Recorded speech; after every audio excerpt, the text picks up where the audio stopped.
Telugu Desam, BJP, Janasena party, Telugu Desam నుంచి జాతీయ కార్యదర్శి వర్ల రామయ్య గారు, బీజేపీ నుంచి అధికార ప్రతినిధి విల్సన్ గారు, జనసేన నుంచి నేను శివశంకర్రావు ప్రధాన కార్యదర్శి సంయుక్తంగా చీఫ్ ఎలక్షన్ కమిషనర్ గారికి ఒక మెమరాండం సబ్మిట్ చేయడం జరిగింది. ఏమిటి అంటే వచ్చే నెల పెన్షన్స్ని 1వ తారీఖుకి లబ్ధిదారులందరికీ కూడా ఇంటి వద్ద ఇచ్చేటట్టే తగు చర్యలు తీసుకోవాల్సిందిగా ప్రభుత్వ యంత్రాంగాన్ని ఆదేశించవలసిందిగా చీఫ్ ఎలక్షన్ కమిషనర్ గారిని కోరడం జరిగింది. ఎందుకు ఏప్రిల్ నెలలో మన పెన్షన్లు చూసేటట్టయితే ఈ ప్రభుత్వం దురుద్దేశపూర్వకంగా పెన్షన్దారులందరినీ కూడా గ్రామ సచివాలయాలకు పంపించి సుమారు 30 మంది మృతికి కారణమైంది. వాటిని ప్రభుత్వ హత్యలుగా మనం పరిగణించవచ్చు. మే నెలలో ఎండల తీవ్రత దృష్ట్యా ప్రభుత్వం ఈ రకమైనటువంటి కుట్రకి తెరతీయకుండా ఉండాలని చెప్పేసి 3 పార్టీలు సంయుక్తంగా సిఇఓ గారికి చెప్పడం జరిగింది, వివరించడం జరిగింది.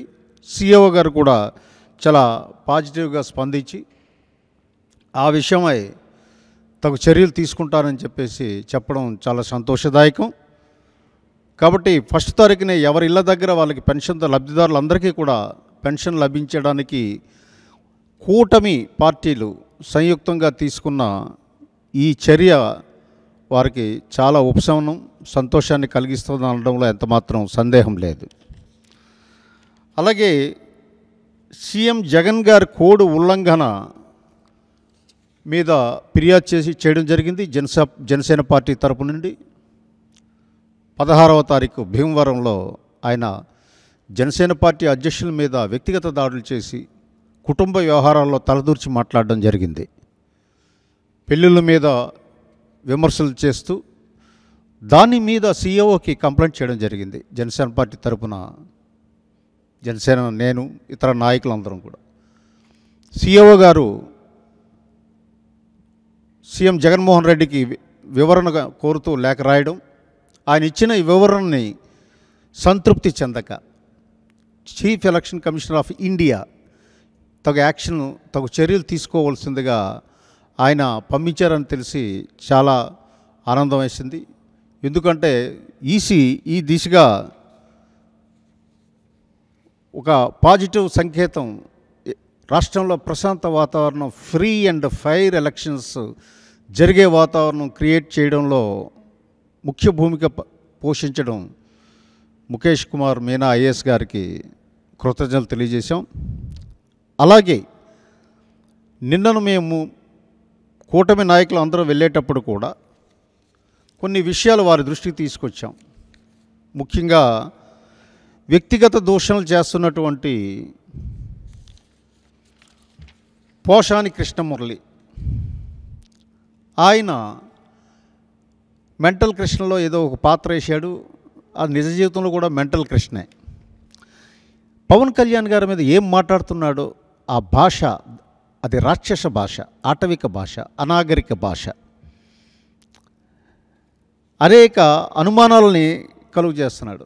అంటే ఇంతవరకు అంబటి రాంబాబు కానీ, పేరు నాని కానీ, గుడివాడ ఆ నాయకుడు కానీ, వీళ్ళందరూ మాట్లాడే భాషతో పాటు ఇప్పుడు ఈయన కొద్దిగా తాడేపల్లి ప్యాలెస్ నుంచి ఇన్స్ట్రక్షన్ వచ్చినట్టుంది. ఈయన కొద్దిగా డోస్ పెంచి చాలా చెత్తగా, చండాలంగా, చెత్తగానే కంటే చండాలంగా మాట్లాడడం జరుగుతుంది. ఆ విషయాన్ని కూడా ఎలక్షన్ కమిషన్ దృష్టికి తీసుకురావడం జరిగింది. అలాగే ఈయన కాపుల గురించి చాలా అభిమానం వ్యక్తం చేస్తూ మాట్లాడడం, అంటే కొత్తగా వైసీపీ నాయకులు కొత్త దీనికి తెరదీశారు. కాపుల మీద విపరీతమైన ప్రేమ వలకబోస్తున్నారు. వాసిరెడ్డి పద్మ గారు కానీ, పోషాన కృష్ణమురళి గారు కానీ, మరి ఏంటో ఈ హఠాత్ ప్రేమ ఎందుకు పుట్టుకొచ్చిందో అది ప్రజలు గమనిస్తున్నారు. అలాగే చిరంజీవి గారిని కూడా వ్యక్తిగత దూషణ చేయడం జరిగింది. 2009లో ఈయనకి చిలకలూరుపేట టికెట్ ఇచ్చేటప్పుడు చిరంజీవి దేవుడు అని చెప్పి పొగిడినటువంటి ఈ వ్యక్తి ఈరోజు చిరంజీవి గారిని ఎవరి ప్రేరేపణలతో ఎవరి దగ్గర ప్యాకేజీ తీసుకుని ఈ రకంగా మాట్లాడుతున్నాడో ప్రజలు అర్థం చేసుకుంటున్నారు. అలాగే మహిళా వాలంటీర్లని పవన్ కళ్యాణ్ గారు ఏదో దూషించారని మాట్లాడతాడు. ఏమయ్యా పవన్ కళ్యాణ్ గారు మాట్లాడింది నువ్వు విన్నావా? నీ చెవులు సరిగ్గా పనిచేసాయా? లేదు, స్క్రిప్ట్ ఏదొస్తే అదే మాట్లాడడానికే నువ్వు అలవాటు పడిపోయావు, డైలాగ్ డెలివరీ చేస్తున్నావా? పవన్ కళ్యాణ్ గారు మహిళా వాలంటీర్ల మీద ఏం మాట్లాడలా. వాలంటీర్లో కొంతమంది వ్యక్తులు, ఇది సరిగ్గా అర్థం చేసుకోవాలి, దుర్వినియోగం చేస్తున్నారు, దాని మీద తగు చర్యలు తీసుకోవాలని మాట్లాడడం జరిగింది. వాలంటీర్ వ్యవస్థ మీద మాట్లాడలేదు. అందులో కొంతమంది వ్యక్తులు వాళ్ళు తన స్థాయిని ఉపయోగించుకుని ఏ రకంగా దుర్వినియోగం చేస్తున్నారు అన్నది సవివరంగా చెప్పారు. అలాగే ఎన్సీఆర్బీ రిపోర్ట్ ప్రకారం 30,000 మంది మహిళలు మిస్సింగ్ అయితే ఈ ప్రభుత్వం చర్యలు తీసుకోలేదు అని చెప్పడం జరిగింది. బాధ్యత గల రాజకీయ నాయకుడిగా, సామాజిక పరివర్తన కోసం వచ్చినటువంటి పార్టీ అధినేతగా పవన్ కళ్యాణ్ గారి మీద బాధ్యత ఉంది. ప్రజా సమస్య మీద గొంతు వినిపించే ఒక బాధ్యతతో ఆయన మాట్లాడారు. అది నీకు అర్థం కాక ఏదో స్క్రిప్ట్ ఇస్తే ఆ స్క్రిప్ట్ చదివి నువ్వు పిచ్చిగా మాట్లాడడం మానుకో. నీ మీద కూడా ఈసీకి మేము రిపోర్ట్ చేయడం జరిగింది. ఈసీ మంత్రదండాన్ని తీస్తుంది, ఇప్పుడు అందరినీ కూడా సెట్ చేస్తుంది. మీ ముఖ్యమంత్రి మీదే దండాన్ని ఉపయోగించాక నీలాంటి జోకర్గాలకి పెద్ద కష్టం కాదు. ఇది గుర్తుపెట్టుకొని ఒళ్ళు దగ్గర పెట్టుకొని మాట్లాడితే మంచిది. పోసాన కృష్ణమురళి.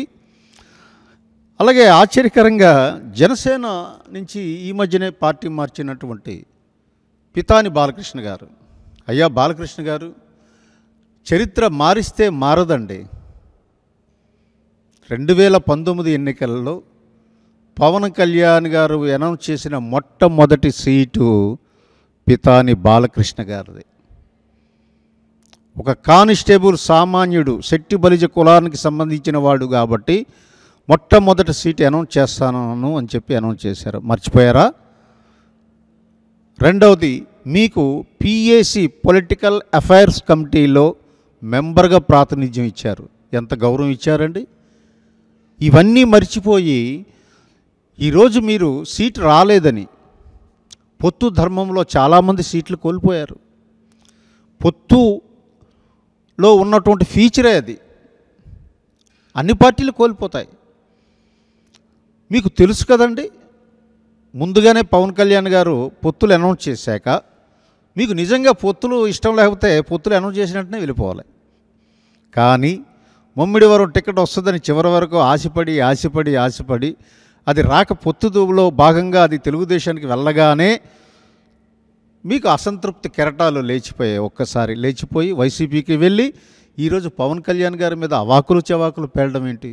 మీరు వెళ్ళండి, ఊడిగం చేయండి, మీరు బానిసత్వం చేయండి, దాన్ని మేమేం తప్పు పట్టాం. కానీ మా అధ్యక్షుడి మీద మీరు ఈ రకమైనటువంటి అవాకులు చెవాకులు పేలడం మానుకోవాలి. మీరు ఇక్కడ పిఏసీ మెంబర్గా ఉన్నారు, టికెట్ ఇచ్చింది. మీరు వైసీపీ నుంచి ఎందుకు వచ్చారు? జనసేన పార్టీలోకి అక్కడ టికెట్ ఇవ్వలేదని. జనసేన పార్టీ అధ్యక్షులు పవన్ కళ్యాణ్ గారు అంతగా గుర్తించి మీకు ప్రాధాన్యత కల్పించి, అలాగే మీరు మర్చిపోయారు, ఈస్ట్ గోదావరిలో సోషల్ ఇంజనీరింగ్ చేశారు పవన్ కళ్యాణ్ గారు. శెట్టి బలిజల్ని కాపుల్ని కలిపే సోషల్ ఇంజనీరింగ్ చాలా విజయం సాధించారు. అది కూడా మర్చిపోయి ఈరోజు ఏం మాట్లాడుతున్నావో తాడేపల్లి ప్యాలెస్ నుంచి వచ్చిన స్క్రిప్టు చదివి నువ్వు విమర్శించడం, అధ్యక్షుడినే సాక్షాత్ విమర్శించడం నీ యొక్క షార్ట్ సైటెడ్నెస్. అంటే లీడర్గా ఎదగలేకపోయావు. ఇంకా నీకు బానిస లక్షణాలు పోలేదు బాలకృష్ణ గారు. ఆ స్క్రిప్ట్ చదువుతూ మీరు మీ పాత్రను మీరు పోషించుకోండి వైసీపీలో. దాన్ని మేమేమి చేయలేము. అలాగే ఈ వ్యక్తిగత దూషణలు చేసిన అందరి మీద కూడా మరొకసారి మేము ఎలక్షన్ కమిషనర్ గారికి రిపోర్ట్ చేయడంతో వారు తగు చర్యలు తీసుకుంటాను. ప్రశాంత వాతావరణానికి భంగం కలగకుండా చేయవలసిన బాధ్యత ఉందండి. 324 ఆర్టికల్ ప్రకారం ఫ్రీ అండ్ ఫెయిర్ ఎలక్షన్ చేయవలసిన బాధ్యత ఎలక్షన్ కమిషన్ మీద ఉంది. కాబట్టి మీరు తగు చర్యలు తీసుకోవాల్సిందనగా వారు కూడా పాజిటివ్గా స్పందించారు. అలాగే కొన్ని విషయాల్లో ఎవరైతే ఎక్కడైతే కామెంట్ చేస్తున్నారో వాళ్ళ మీద ఆ కన్సర్న్డ్ పోలీసు స్టేషన్లో క్రిమినల్ కేసెస్ కూడా ఫైల్ చేయమని చెప్పేసి మాకు ఆయన సూచనలు చేయడం కూడా జరిగింది. ఆ కార్యక్రమం మున్ముందు కొనసాగుతుంది. థ్యాంక్ యూ, ధన్యవాదాలు.